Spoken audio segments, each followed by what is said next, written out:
Good morning. Good morning. Okay.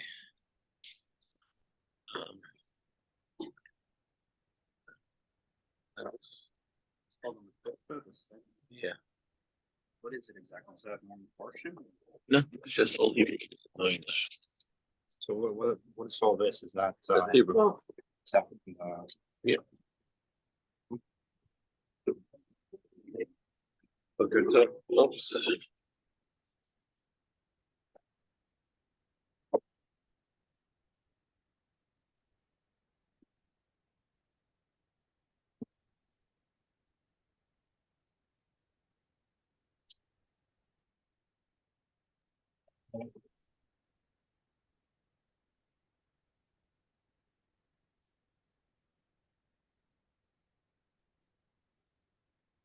Okay, wish me luck.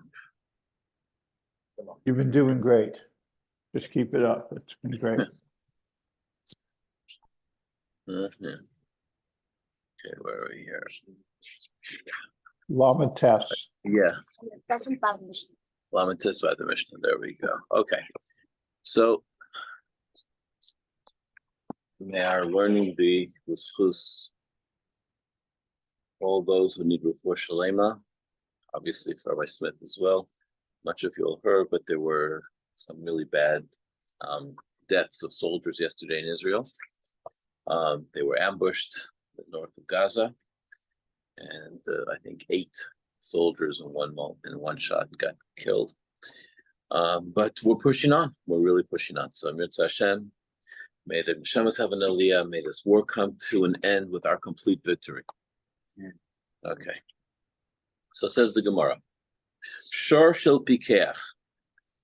If there was an ox that belonged, an older person, knowledgeable, that had the ox, shenagach shor shel cherish, and it gored the ox of someone who can't speak or can't hear. Okay, so they have a blemish. Or shenagach shor shel shoita, or if it went ahead and it gored a ox of someone who's how would you say shaita? Shaita is what? Someone who's not, their mind is not all there. The katan, and someone small, is chayav completely. Kedinoi, he's chayav in the same way that the tam plays half nezek and the mod plays a full nezek. However, but if it was an ox shel cherish, if it was an ox that belonged to someone who was deaf, shaita, the katan, shaita means again he was not all there in his mind. The katan, imbecile, right? The katan and someone who was small, and if their ox gored an ox of someone who is fully with it, a normal, he's potter. Why? Because we say that the tam, where do you collect the money from? This word probably is going to start getting complicated. Where do you collect the money when a tam ox gores? How do they get, from where does he pay the half? You have to pay it not from the animal. Sorry. You don't take it from the owner's belongings, but you take it from the ox itself. And it was okay. And if you have orphans, you don't go and take from orphans belongings, a kata. So therefore, how you wouldn't be able to pay from it. Nonetheless, the Mishnah says, shor shel cherish, if it was an ox that belonged to a cherish, deaf, shaita, imbecile, katan, young and small, shenagach, that gored, based in mamidin lem apotropos, that even though you cannot pay from the animal itself, but the Beis Din appoints an apotropos is someone who's I know what it means in Hebrew. It's someone a guardian, or a steward, who's going to look after it and make sure that all the different payments are taken care of. And they're going to be in charge of this particular ox, and they're going to testify for them in the Beis Din b'fnei apotropos, that they're going to have to say that their ox was the one that gored, in order to be able to know if it turns into muad. And if after some time, what happens if that deaf person, it was only a temporary symptom and he got better and he was able to listen and hear now? Or or the imbecile person became normal and sane again. Right? So if the young boy now grew up and he doesn't need the apotropos, the steward anymore, then the ox can return back to being a tam and start its old story again. These are the words of Rab Meir. Why? Because the moment it changes hands, this ox, from one ownership to another, from the apotropos, from the steward, to now into the hands of the cherish, for example, of the deaf person. So now it actually changes its status. And even if it was forewarned, this animal can go back now and be considered a tam. Rabbi Yossi Omer Hareu b'cheskasai, he actually stays on and holds on to that level. So Rabbi Meir basically is saying that if you had an ox that became a muad, became a forewarned animal, and that's what it is, right? And if ever you're doing damage, you're paying full damage. But suddenly that animal changes ownership, even if it means that the owner's mind changed. If he was young, he became older. If he was deaf, he becomes a person who can speak. Rav Meir says, no, if that's the case, he actually starts from scratch. So if a cherish or sota doesn't necessarily have a steward. No, it does. Let's say he does. Okay. And it gores someone else's, But, actually they pay chatzin. well, it's always chatzinezek. The question is where you're going to get it from. The Beis Din have to do that. Because how are you going to pay chatzinezek in the first place? You have to go to Beis Din. Beis Din said we can't go down to the From cherish. the ox itself, not from him. No, so here he's saying, no, but it becomes the metaltalin. That's the whole thing. That the ox now becomes their metaltalin, their property. And that's why you need an apotropos, a steward, to now be able to overlook They it. own half, just Right. in, Right, but they're not in charge, they can't be responsible to split, to know, to work on it. Okay. And then, so the Mishnah now goes into a case when it actually gores a person. Sure, eats to day.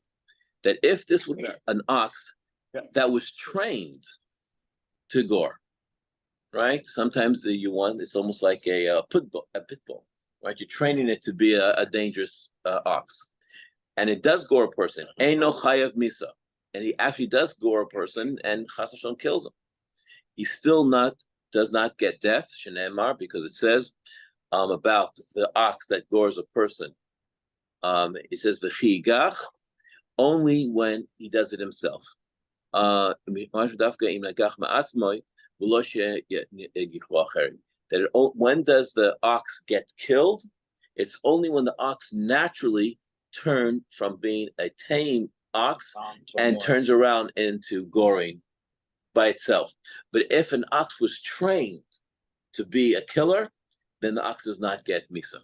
Very interesting. Okay, says the Gemara. Are you with us, Shalom? Okay, you have it in the Gemara now. The Gemara asks a question: Ha gufa kasha? The body of the Mishnah contradicts itself from the beginning of the Mishnah to the end of the Mishnah. Why? So it says like this: You said at the beginning of the Mishnah, Shor shel cherish hatevekata. If it was an ox that belonged to a deaf imbecile or young person, shenagach, that gored. Shor shel pikeach, if it gored the animal of someone who is a normal person, pater, you don't have to pay. Alma, from there you prove, from that you don't have to appoint an apotropos, and mamidin lem apotropos for that animal, right? Because he's puttered. You don't have to appoint a guardian to look after it because there's nothing to pay. But if it's a tam, if it was a tam, this animal had already gored twice of a cheresh shaytevekota. And now you're able to bring it to court, and then you need to have it be testified in front of a guardian in order to be able to gain money from the skin of it to pay from its body. Ema Seifa. So he says that in the Reisha, you don't have to. That when it's a tam, You're not appointing anything. But a muad, they get an apotropos. But that's what it looks like. But Ema Seifa, what does it say there? That guard, based in Mamidina apotropos, then the basin does appoint to them an apotropos. Umeidin lahem bifnei apotropos, and you have to testify in front of this guardian. And theoretically, to be able to gain even half the nezek. So either way, which way are you looking at it? On one hand, you're saying that you don't, even for a tam, and the other one seems like it is even for a tam, you would have to have an apotropos. Alma, you could see from the mission that you do appoint an apotropos for a tam to be able to collect the money from the body of the animal. Not like the Resha that says that you're potter, that there is no guardian. So the Gemara answers like this contradiction. It says, Amarava, the truth is that from the Resha you learn that you don't appoint a guardian to collect from the orphans when the animal is a tam. What does it say in the Seifa that you do? Hachiktan, this is what it means. If the Beis Din sees that the way of these oxen are to continue goring, meaning they're going to be coming now into the status of muad. Mamidina apotropos, you were going to appoint a guardian. Umeidin lahem bifnei apotropos, and they're going to be testified also in front of apotropos. Not necessarily to be able to make them pay while they're still a tam, but rather mashvinan lula muad. We're only comparing them to the muad, that one that had already gored 3 times, that when he finally comes and gores 3 times, he'll be able to pay from the best. Okay? That if he does it that 3rd time, then the Beis Din will be able to go down into his belongings and take all the money that they need to pay in that case. So I think what they're saying here is that you can't, if it's a tam, you're not appointing an apotropos. But if they're seen already, maybe it's not only one ox, but there's like this group of oxen that belong to this group, that these oxes are going twice, and they're saying, oh, we're getting into trouble. So they already immediately start to appoint it to get the place into motion, that if it does it the 3rd time, there'll already be an apotropos. So the Gemara asks like this. What we said above, that a shor muad is going to have to pay from the best, meaning best means not just from the body of the ox, but from the rest of the belongings of the Yisayim, of the orphans. How do you pay for the body of the ox? Just the you sell it. You sell it. Yeah. So half of it you keep in terms of like. Well, no, but if it's going to, if the damage you caused was 200 and the ox that gored was now 300, right? So you can go and sell it for the 3 and take the full 200 from that animal and do it. It's not 150 of the. I mean, we were learning about the splits last few days, Okay, but no problem. I'm not going to get into that. But okay, Ma'al Yasman. So the Gemara asks, from the belongings of who do we collect this damage? Do we take it from the belongings of the orphans, or from the belongings of the apotropos, because he was in charge of watching the ox? That's a good question. If you put a guardian on the house to watch this pit bull, and he didn't do a great job, so who's like the damager? Is it the animal, and therefore you take it from the body of the animal, and therefore, and if the animal can't, you would take it from the belongings of the orphans, or does now the guardian fall into the trap, and now he has to pay from his own belongings because he was negligent to allow this ox to go the 3rd time. That's now if it became what? Who's going to pay? Because we just now said that the Beis Din appointed the apotropos before it turned muad, right before. I think the apotropos. Okay. Is it a difference if it's a paid watchman or unpaid? Does it make a difference if it's a paid watchman? Yes, absolutely. In this case, an apotropos, if he's appointed by the Beis Din, most probably he's getting paid. It's a paid position. So the Gemara, I'm assuming. The Gemara says like this, that the Amoraim argue about it. Rabbi Yochanan Amar Ma'ali Yes Yisayim. The Rabbi Yochanan says that you pay from the best of the belongings that belong to the orphans. Rabbi Yossi Bar Chanina Amar, he says on the other hand, Ma'ali Yes Apotropos, that if it was under the guardianship of the apotropos, it has to come from his belongings. So the Gemara asks, "Well, miyamar Rabbi Yochanan hachi." Where do we see? Where do you find that Rabbi Yochanan says that it's that the payment comes out of the belongings of the Yisayimim of the orphans? V'ha'amar Rav Yehuda. We have a statement of Rav Yehuda Amar Ravasi. Ravasi said, "En nizkakin l'nichse Yisayimim," that we never go down into the belongings of the orphans. We don't do that. Whenever there's money that's owed, we never go down. If it's from the belongings of the Yisayimim, we never go to collect money from there. Elim ken ribisa chelas bahen. The only time that you can go down into their belongings is that. So it looks like that. This is what I'm deducting from what it's saying here, that there is interest. So if you, for example, you took a loan from the bank, and you need to pay back the loan, the principal plus interest. So the Yisayimim have to pay the interest, but the core amount that you can't touch the Yisayimim. But if the amount of interest is eating up, then you can go and start going into their belongings to collect that. Only in that case, only if the interest is eating up. So he says that as long as they're paying off their loan without paying the principal, their interest continues to grow. And so I think it's a fine, not necessarily interest. Rebis is interest. Interest. Yeah, Rebis is interest. But what happened? First of all, a yid is not allowed to lend money. It's if you borrowed money from a guy. And the guy says, "Well, I don't care. You don't have to pay me back the principal. Just keep on paying my interest." So he pays and pays, but now the poor guys have no more money. So then you have to go into the principal to pay it off. Because now they're really losing a lot. And Rabbi Yochanan Amar in that case, Yordin based in Linachsayim. Is this what you're saying? That you could go down into their belongings, Olishtar Shesh Baribis, or into the a document that comes with paying interest. So that where you're saying Rav Yochanan claims that? Or ksuvas isha, that you can go down into the woman's ksuba to be able to pay off debt that she has of her father. Mishum mizuneh, because that she has to get paid for her so if it was a wife of this father that died and the wife needs to get paid, so if it's just paying the interest to the wife so she can live, that's one thing. But if she's starting to eat into the principle of these Yisayimim, then that's when Rabbi Yochanan says you can, because they're going to be losing too much.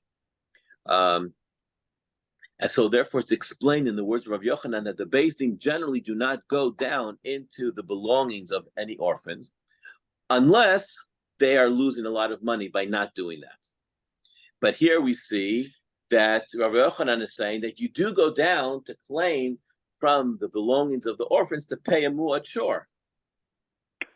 Right? So that place that you were saying that you're getting your claim from, that Rabbi Yochanan is claiming that you can go and collect money from the belongings of orphans, that source is not a good source, because that is only in a case when the orphans are losing money by not paying from the principal. But here we're saying, hey, just because your ox went and gored, we're going into your belongings and going to take it.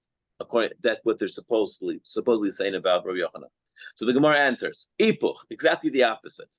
We swap the opinions in that argument, and we'll say like this: Rabbi Yochanan Amar Malias Apotropsin. He says the opposite. The Rabbi Yochanan says, no, we don't take it from the orphans' belongings. We actually take it from the guardians' belongings. And Rabbi Yossi Bar Chanina Amar Malias Yisayimim. And Rabbi Yossi is the one who's going to say that you collect it from the belongings of the Yisayimim. And so therefore Rabbi Yochanan is holding on to the same opinion that he had with the case of the interest. But the Gemara asks on that answer, Amar Rava Mishum Lekasha, the Rabbi Yochanan. He says, so because you found a contradiction in the words of Rabbi Yochanan, does that that's why you're changing the opinions and you're comparing them. Umashrisla, and you're doing that. You're now making the question, Rabbi Yossi Bar Chanina Toya. Now you're causing Rabbi Yossi Bar Chanina to make a mistake, to make a halacha that you're able to go and collect money from the belongings of orphans, and that's unless there's a lot of damage. How can you say that? Rabbi Yossi is saying that. Rabbi Yossi Bar Chanina Dainahu. Rabbi Yossi Bar Chanina was not just an opinionated Tana, but he was a Dayan. V'nachis lo'um kadadine. And he always went very deep into understanding that not just the different opinions, but into the halacha. And it doesn't seem like he would have made such a mistake like this in this particular case of causing the payment to be made from the orphan's belongings. Do you have it, people? We're right. Lamed test. We're still on the Aleph. We're somewhere down here. Malia Sisava. I think we're up to Amara. So therefore, Ela Lo'ilam. Ela Lo'ilam. Do you have Ela Lo'ilam? Okay. It's somewhere around here. Ela Lo'ilam. Okay. Ela Lo'ilam lo tepuch. So the Gemara says, no. The truth is, we're not going to swap.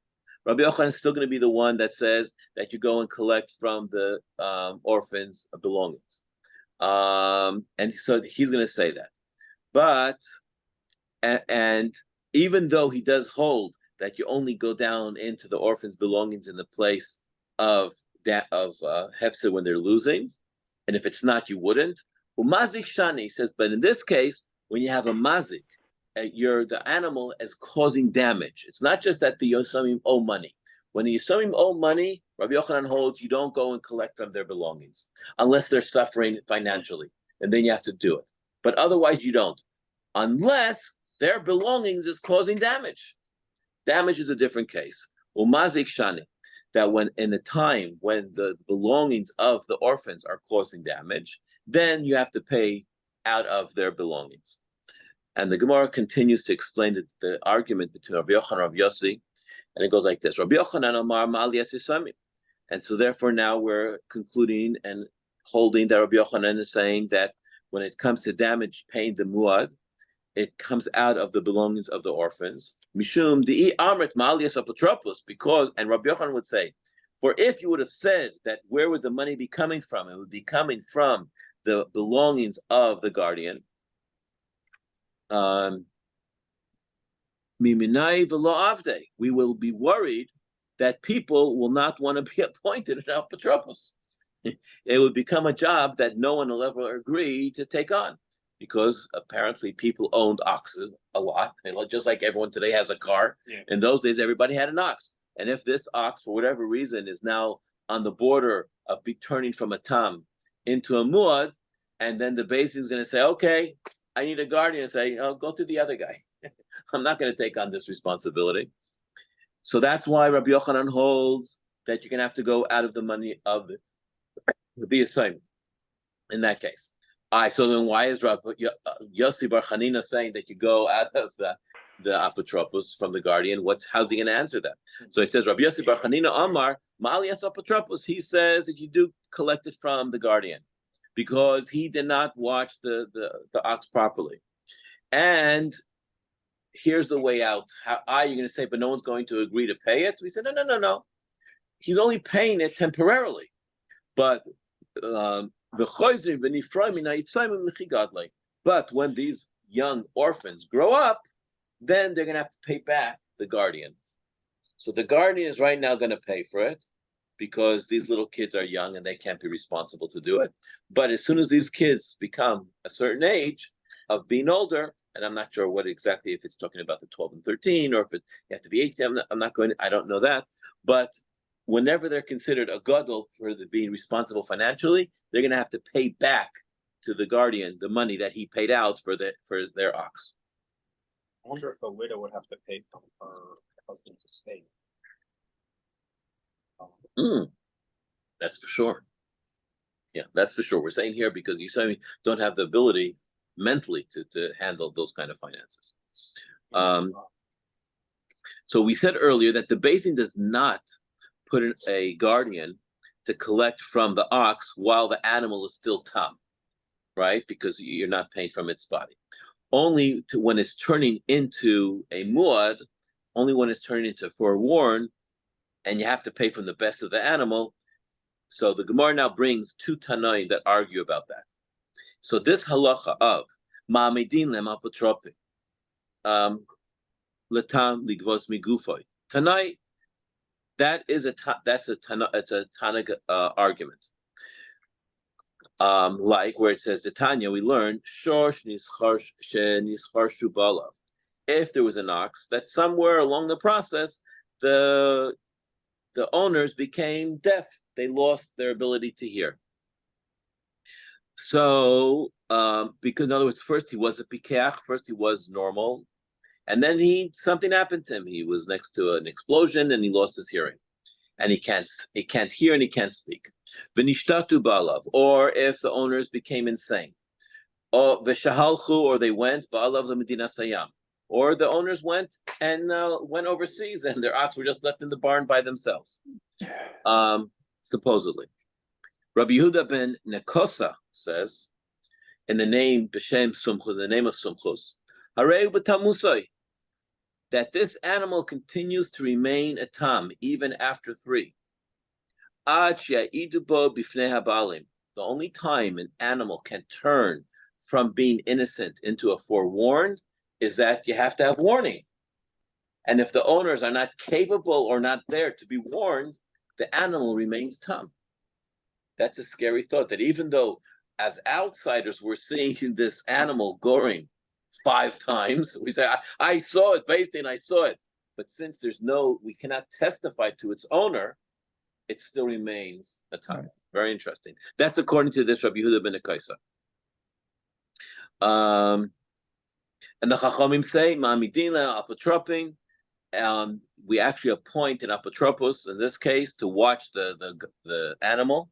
And so if the owner, who's older, became a shaita, became insane, or he left out of town and this animal is walking around the city, right? So we do appoint an apotropos to be able to warn, and therefore now it can be turned into muad. And we would go ahead and testify to this guardian, saying, this animal now is gone out and gored the 3rd time, and that's how it can turn into a muad. So even after this animal now turned into officially a forewarned, a muad, and then nitpakech hacheresh, suddenly this guy wakes up and says, "Oh, I can hear, I can speak again. I'm back to normal." Or nishtapeh hashoiter, or this insane person wakes up and suddenly comes back to being normal. V'higdil katan, and the young kid eventually grew up. Ubau ba'ala mimedina sayab, and the owners returned from overseas. Yehuda ben Nekaisa says, in the name of Sumchus, Amar B'Shem Sumchus, Chazar Hashar L'Tamusa, that actually the animal now starts from scratch. And even though it was worn in front of the guardian, but now because its owner was like a new person, so the forewarning was not to the owner. So therefore, it goes back to being considered a tam. And whatever the warning in front of apotropos doesn't help anymore. Until ad she'idu bo bifnei balim. Unless the Beis Din right now quickly make a effort and tell this guy who was insane, who became normal, say, hey, come to Beis Din tomorrow, right? And we warn him and say, hey, your animal's been doing it, then it'll stay. So if it has to be forewarned again to this balim. I'm wondering if an ox doesn't have an owner. And I guess no one takes responsibility. Well, then the pal will sell it. No, so they'll appoint the apotropos. If there's no owner, you say there's no owner.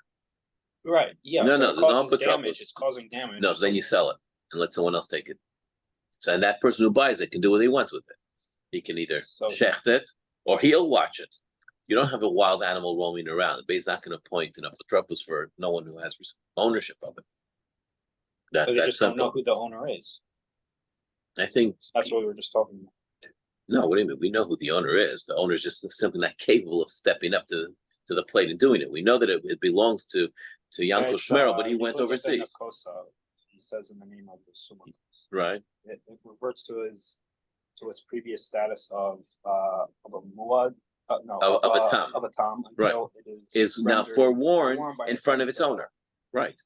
But before, the owner was not in either the state of mind or wasn't physically around at that moment to do it. We know it belongs to, and we're waiting for him to come home. It may take a day or a month or a year, but in the meantime, we need someone to watch it.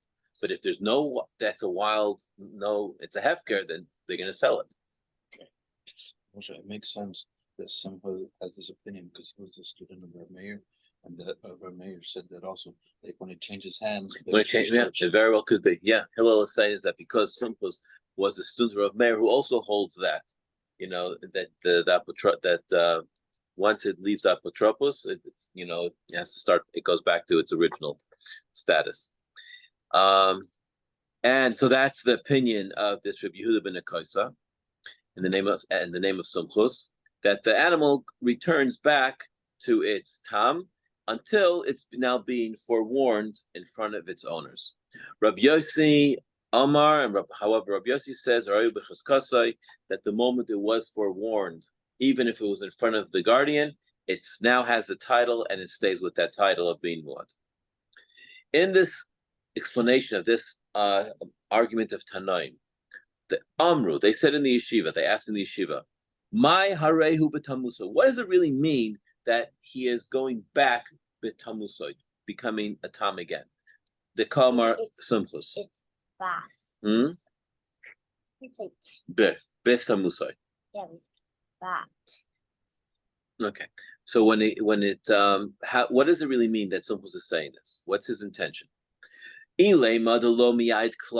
we saying that the meaning is that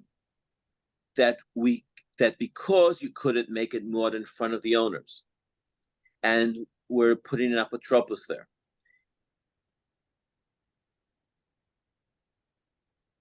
and so therefore it's becoming almost like to the prehistoric.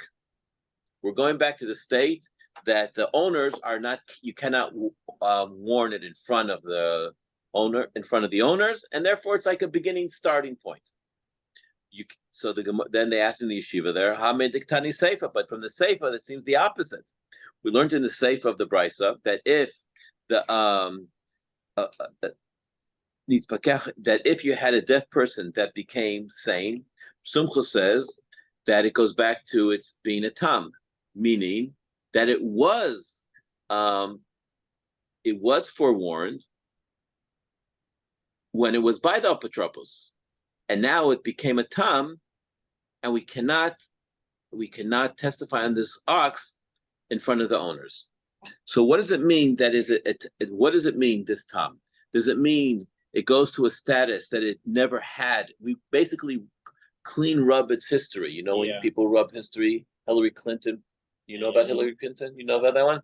When she rubbed clean her history, right? So the hard drive clean. So are we saying here that we're rubbing the hard drive clean, and this animal completely, there's no word about it ever going 3 times before? Right. Or are we saying that no, it was, it still has, in its history bank that it's still there?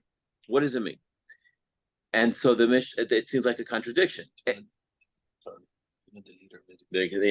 Google's deleting, huh? Depends on what standpoint it is. If you're from the standpoint of from the Democrats or the right. Okay, that does.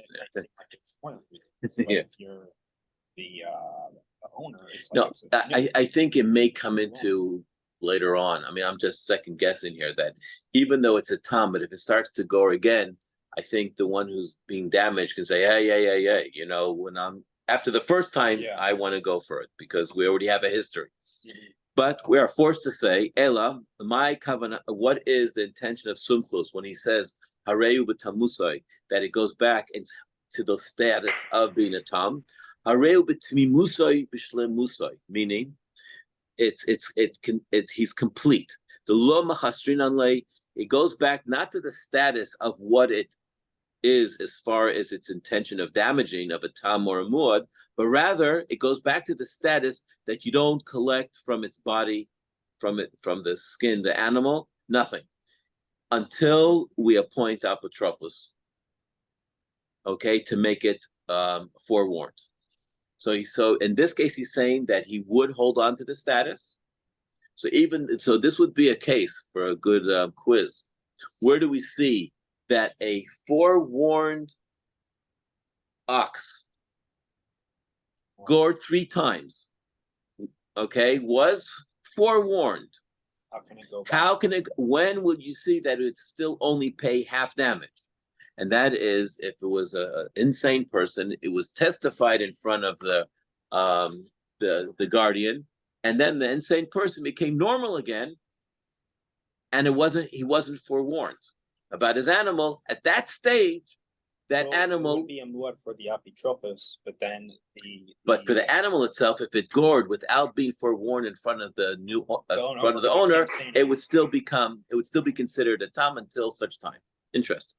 Okay, and that's according to Sumchus at least. You can make that case if he sold it to another owner. He's a different owner. Right. That's yeah, exactly. If you sell it, technically it's the same story. Okay.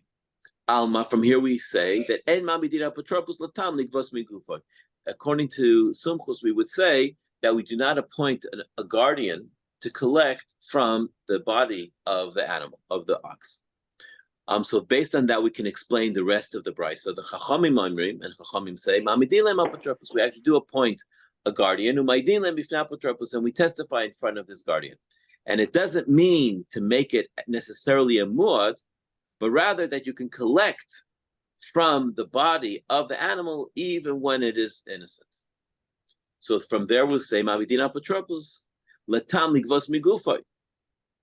So according to this, if we're now saying that the point of argument is that if, wow, this is interesting, that according to this, Chachami would be saying, so while Sumchus is going to say that if he becomes sane again, and now the animal was not forewarned in front of the sane owner. Now we're going to turn around and say that the animal is still a tam. And Chachamim are going to say that in that same case where the owner became sane again, and now the apotropos that was there is not, we don't need to appoint the apotropos, even though it's innocent anymore, to collect it from its body, because now we have the owner. So you would not be appointed. So the Gemara continues and says, it finishes this argument of Sumchus and Chachamim in the Seifa of the Mishnah, and says like this: the Seifa of this brayso b'maikim miflagei. What's the cornerstone of their argument? This debate: if the ox returns to being innocent, a tam, or does it stay as a muad forewarned, even if the owners change their mind? So it goes like this: Reshus mishana ika beinayo. Does the ownership change the status of the animal? And this is what you were saying. What happens if you sell it? If you have a different owner, this is really what we're saying. I don't see in today's day and age, if you owned a snake or a pit bull, that that's it. Once it was proven bad, you can't say, well, it has a new owner, so now it's a nice little innocent animal now. I don't know. So, but that's what we're saying. Does the changing of the ownership change the status of the animal? And that's the argument.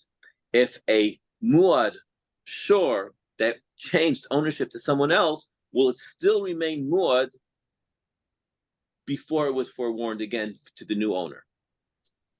Sumchus savar reshus mishana. Sumchus holds that the change of ownership will actually change the status of the animal. And therefore, even when the deaf becomes a person who can hear again, and in the other cases, if the young kid now suddenly grows up or whatever, or the person comes back from overseas, or if in this case, like what you said, if it was sold. So therefore, because it changed ownership, the animal goes back to become a tam.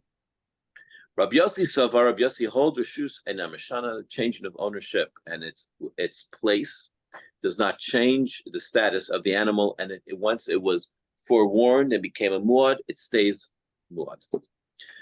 So the Gemara now goes and brings another brayso that deals with these kind of laws. Tanu Rabbana. You have it, Jesse? Tanu Rabbana? Mishnah. Here, Tanur Rabbanan. Yes, it'll be a Tanur Rabbanan Mishnah, right? Somewhere in the middle. Say shore, where it says shore. The first word, the last word's gonna be shore. Now I lost it. Here we go. Tanur Rabbanan. We learned it in a Tosefta. Shor shel cheresh, if it was an ox that belonged to a deaf person, or a shaita, or someone who's insane, v'katan, or young. Shenagach, that gored. Rabbi Yaakov mishalem chatzina. Rabbi Yaakov says that you only pay half the damage. But immediately the Gemara asks over there in the Brisa, in the name apparently of Rabbi Yaakov Mishulam, Rabbi Yaakov Mayavidate. Why did Rabbi Yaakov say that you have to pay half the damage? Alma Ela Ema, we have to say in the Brisa, Rabbi Yaakov Oimer Mishalem Chatzi Nezek. So Ela Ema, Rabbi Yaakov Oimer. Oh, that's really funny. If I'm reading this correctly, it's funny, because in that Brisa it says if the ox of a mute or a young boy or an imbecile gored, Rabbi Yaakov pays half damage. If it gored. No, it says Rabbi. Yeah, no. If their animal gored, that Brisa says Rabbi Yaakov Mishalem. Rabbi Yaakov pays half the damage. So they ask, what did Rabbi Yaakov do to have to pay the damage? So you really have to say that the word oimer is missing. Rabbi Yaakov says that they pay half damage. I don't think I've ever seen that before. That they would have turned around and said, hey, that the head of the court, hey, judge, you pay. Yeah. Okay. No. But in the core of this particular halacha, b'mayaskina, what are we dealing with? Which ox is Rabbi Yaakov referring to? That he has to be he's making a chiddush here. Like we all knew this before, that if it was a tam, if it was an innocent animal, that you have to pay half the damage. So which case was he saying here that he's trying to emphasize this? I b'shor tam, if it was just simply a tam animal, it was a ox, just grew up, never gored before, this is its first time, and Rabbi Yaakov says, oh, you have to pay half the damage. Rabbi Yaakov, in Israel we say, Boker Tov Eliyahu, good morning Elijah, you found something new. We all knew that. We've been studying here forever. The whole world's talking that the Torah says, and you have to come and tell us. So it can't be in that simple case that you have to pay half the damage. Dukula almanami, the whole world knows that an ox that's tam pays chatzi nezek. We know that, huda mishalem, and not more. So why did he have to turn around and say it? V'i, and if you're going to say that Rabbi Yaakov is referring to b'shor muad, no, he has an opinion that even after the animal gored 3 times and now it was forewarned, but if that's the case, why would he have to pay? Where does Rabbi Yaakov say they have to pay half nezek? You're supposed to pay the full nezek, the full amount. So either way you look at it, if the owner watched his ox in the proper way, or that the ox went out by itself, either way, he's exempt from paying anything if he was watched and it was an oinus, right? What happens if the ox went out there and it was someone put the red flag or napkin in front of the ox, and that made him get all nervous. So he doesn't have to pay at all. So which case is Rav Yaakov Rav Yaakov dealing with, that he's saying that the animal has to pay a half nezek beyond what we already know? And if it wasn't watched at all, the whole thing is damaged. He has to pay nezek shalom if he wasn't watching it properly. Okay, so Rava explains the words of Rav Yaakov. He says like this: Amar Rava, you have it, Shalom? Amar Rava, le'olam, forever. The Brisa is talking about a muad in this case. That actually we're talking about an animal that was forewarned. So why is Rav Yaakov saying he has to pay half? Right? And what are we dealing with over here? That he's saying that he only has to pay half, because we're talking about the Avdei Shmir Pchusa, that he did watch it, but he didn't do a good job of it. He put in a fence, but a fence that had a broken lock, or whatever it was, or it was a very low fence that the animal with a bit of a push can jump over. The law Avdei Le Shmira Me'ula, and he didn't do what he could have and should have, is to watch it properly, especially after it had gored 3 times. So this was a muad animal. It says, obviously, if a muad animal and you watch it, you're exempt. That's an oinus. That's now a, how do you say oinus in English? It's, Say that again?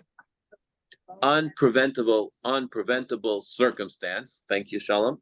Okay. But here, why does he have to pay half damage? Because he watched it, but not properly. And Rabbi Yaakov Savar like Rabbi Yehuda. Rabbi Yaakov here is holding like the opinion of Yehuda in this halacha, the Amar that says, Sad Tamuz bin Kumal Medes, that when you have a case that even though this ox was forewarned, and now it's a muad, but nonetheless, the half nezek you're going to pay like a tam, and not like all the other halachas of a tam animal. Because in this case, you're paying a half nezek because from the place that you're supposed to pay a muad. Because since the muad you have to pay from its body, this tam is going to pay from its body because he watched it but not properly. So it's between the lines a situation.